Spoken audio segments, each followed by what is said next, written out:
त्याला काय मिळालं असं वाटतं? मला असं वाटतं हा थोडा राजकीय प्रश्न आहे आणि मी राजकीय प्रश्नाचं उत्तर वाढलाय याच्यामध्ये.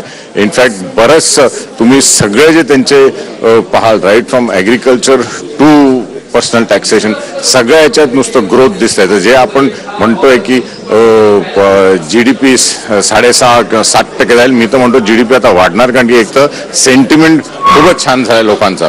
म्हणजे जे इतके वर्ष आपल्याला नुसतं 3 दिवस एक अपेक्षा होती, मग बजेटच्या दिवशी निराश होते.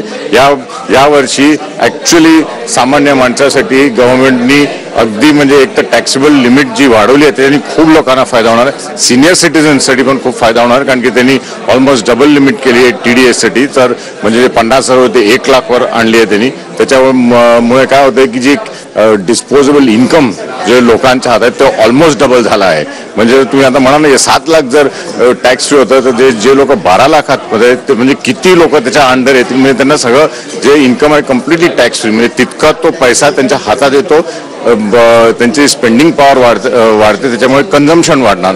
तर हा तर अगदी म्हणजे जे म्हणतात ना जसा अपेक्षित होता त्यापेक्षाही जास्ती बजेट केलं आहे. आणि जे स्लॅब्समध्ये पण ज्यांनी चेंजेस केले ते ऑफकोर्स जे आपण डिटेलमध्ये बघू तेव्हा आपल्याला सगळं नीट कळेल. पण त्याच्यामध्ये पण जो फायदा होणार, कारण नॅच्युअली तुम्ही 12 लाख काढा ना तुमच्या टॅक्सेशनमधनं. कर प्रणालीच्या बाबतीमध्ये आतापर्यंत असा एवढा मोठा निर्णय झालेला होता का? कारण 7 लाखापर्यंतची मर्यादा 12 लाखापर्यंत वाढवणं, अगदी दुप्पट एक्झम्पशन दिलेलं आहे सगळ्या सामान्य मिडल क्लास लोकांना. तर त्याचा कितपत फायदा आणि किती मोठा दिलासा सर्वसामान्य? खूप फायदा होणार, कारण की इतक्या वर्षात कधी टॅक्समध्ये म्हणजे आपण जर मागचे एवढे सगळे बजेट्स पाहिले, कधी आपण पर्सनल टॅक्सेशन काहीच झालं नाही. नुसतं थोडा एक न्यू स्कीम किंवा ओल्ड स्कीम अशी झाली होती आणि थोडा मायनर त्यांनी इम्प्रूव्हमेंट्स केले होते, ज्याच्यात काही जास्ती काही कोणाला फायदा होत नव्हता. याच्यात सगळ्यात म्हणजे जे ऑलमोस्ट जे 24 लाखापर्यंत त्यांचं इन्कम आहे त्यांना भरपूर फायदा. ऑफकोर्स जे हाय ब्रॅकेटमध्ये 30 लाखाच्या वर आहे त्यांचा स्टडी करावा लागेल किती त्यांना फायदा होतो.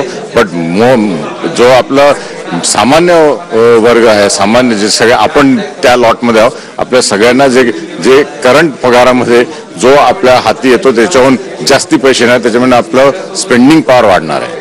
संपूर्ण बजेट सादर झालं ते पाहिलेलं आहे. स्लॅब्सच्या बाबतीमध्ये काही त्याच्यामध्ये म्हणण्यात आलेलं आहे का की सरसकट 12 लाखापर्यंतची करमुक्ती जी आहे ती देण्यात आलेली, की त्याच्यामध्ये काही ठराविक स्लॅब्स देण्यात आले? नाही, हे स्लॅब्स देण्यात आले, पण ऑफकोर्स 12 लाख तर स्ट्रेट एक्झेम्प्ट आहे. मग त्याच्यानंतर जो स्लॅब्स ते स्टडी करावं लागेल, कारण की ते जेव्हा सगळे डिटेल्स येतील तर आम्हाला अजून काही आत्ता नुसतं आम्ही मोघम काहीतरी आपण बोलूया, पण जेनेरिकली जर म्हटलं तर तो नक्कीच फायदा होणार आहे.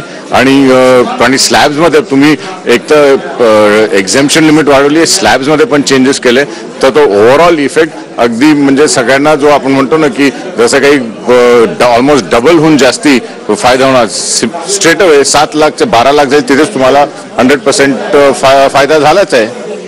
संपूर्ण बजेटमध्ये सगळ्यात मोठा निर्णय हा एकमेव आहे की अजून कुठल्या सेक्टरला वेगळ्या पद्धतीचे फायदे झाले? जर सगळंच पाहिलं तर from interest point of view सामान्य माणसाचा हा सगळ्यात मोठा इंटरेस्ट आहे. बाकी सगळ्यात जर तुम्ही पाहिलं सगळ्या याच्यात त्यांनी काही ना काही तरी इम्प्रूव्हमेंट्स केले, ज्याच्यात 2 थिंग्स. वन इज एक तर सप्लाय साईड ग्रोथ आणि डिमांड साईड ग्रोथ, दोन्हीवर त्यांनी लक्ष दिलंय. म्हणजे जो आत्ता करंटली जे आपलं कन्झम्पशन लेवल जे डिक्लाइन होतं ते आता वाढत जाईल, आणि जो आपला जो GDP टार्गेट आहे 6.5 किंवा 6.8 तो तर नक्कीच मीट होणार किंवा त्याच्याहून जास्ती आपण जाऊ. व्यतिरिक्त अजून जे वेगवेगळे सेक्टर आहेत, म्हणजे फार्मिंग असेल किंवा मग IT सेक्टर असेल, त्याचा इंडस्ट्रियल सेक्टर असेल, याच्यामध्ये काही वेगळ्या तरतुदी करण्यात आल्या, त्याचा खूप फायदा आपल्या वेगवेगळ्या. तुम्ही बघा फार्मिंगमध्ये पण त्यांनी आता बरंच काही केलंय. MSME साठी त्यांनी 5 लाखापर्यंत एक स्पेशल क्रेडिट कार्ड काढलाय, म्हणजे ज्यांनी जे MSMEला क्रेडिट कार्डच्या मार्फत तुम्हाला क्रेडिट मिळू शकते 5 लाखापर्यंत, तो एक नवीन केलाय. AI साठी त्यांनी इन्व्हेस्टमेंट केली आहे. प्लस इनफॅक्ट हेल्थकेअरमध्ये पाहणार सगळ्या डिस्ट्रिक्ट्समध्ये त्यांनी म्हटलंय की एक कॅन्सरचं डे केअर सेंटर आम्ही सुरू करू. तो एक मोठा अगदी निर्णय आहे. म्हणजे सगळ्या डिस्ट्रिक्ट्समध्ये आपल्या भारतात किती डिस्ट्रिक्ट्स आहे, तर हेल्थसाठी त्यांनी केलंय, एज्युकेशनसाठी केलंय, फार्मर्ससाठी केलंय आणि कॉमन मॅनसाठी केलंय. सगळ्यांना धरून एक हा बजेट जर तुम्ही म्हटलं तर अगदी इतक्या वर्षांचा सगळ्यात बेस्ट बजेट आहे. नवी कर प्रणाली सगळ्यात मोठा दिलासा आहे सर्वसामान्य. येस ॲब्सोल्युटली म्हणजे आय वुड से की जो प्री बजेट अपेक्षा होत्या त्याच्याहून जास्ती मिळाला या बजेटमध्ये. धन्यवाद सर. तर अजित मंगरुळकर आपल्यासोबत होते, ते IMCचे डायरेक्टर जनरल आहेत. आणि या अर्थसंकल्पामधून जी कर प्रणाली निश्चित करण्यात आलेली आहे, 12 लाखापर्यंत कर मुक्तीचा जो काही निर्णय सरकारने घेतलेला आहे, तो सगळ्यात मोठा दिलासा सर्वसामान्य लोकांना आहे. सर्वसामान्य जे नोकरदार वर्ग आहेत त्यांना मोठा दिलासा आहे. वर्णन कसं करा, म्हणजे सर्वसामान्यांसाठी हा फायद्याचा ठरेल की येणाऱ्या काळामध्ये मग तुटीचा अर्थसंकल्प किंवा मग त्याचे काय परिणाम पाहायला मिळतील? अर्थसंकल्पामध्ये हा मला सुदृढ असा अर्थसंकल्प वाटतो, कारण जी तूट होती ती तूट कमी होतीये. लोन जे घ्यायला लागणार आहे ते थोडं कमी घ्यायला लागेल, जितकं घ्यायला लागलं असतं त्यापेक्षा, त्यामुळे चांगला. दुसरी गोष्ट, सर्वसामान्यांसाठी जो कर द्यायला लागणार आहे